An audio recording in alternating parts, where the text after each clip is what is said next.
In the last video, we talked about what design thinking is. If you haven't watched that, please do so before you continue with the rest. I promise it's gonna help. Disclaimer, what are we gonna cover in this video will not make you a design thinking practitioner. That would take a lot more hours of learning and practice session. However, it should be enough for you to try design thinking on your own. All right, back to the main thing. If you can recall, design thinking contains 5 different steps. And step 1 is empathize. Let's quickly take a look at what that means. In this empathize stage, you will be focused on understanding your end users. And yes, as you might have guessed, you will have to conduct interviews.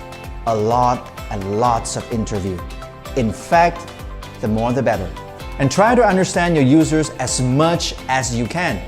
However, one thing to note, asking good questions are super important here.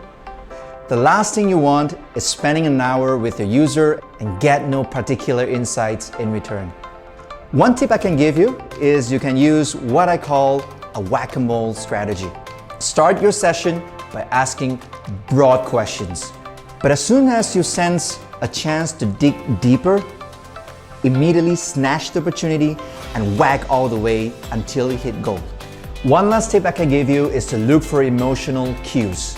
Pay close attention to the facial expression or the body language of your users when he or she speaks.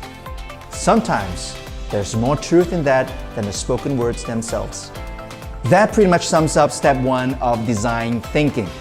In the next video, we'll talk about step 2, define. See you in the next video.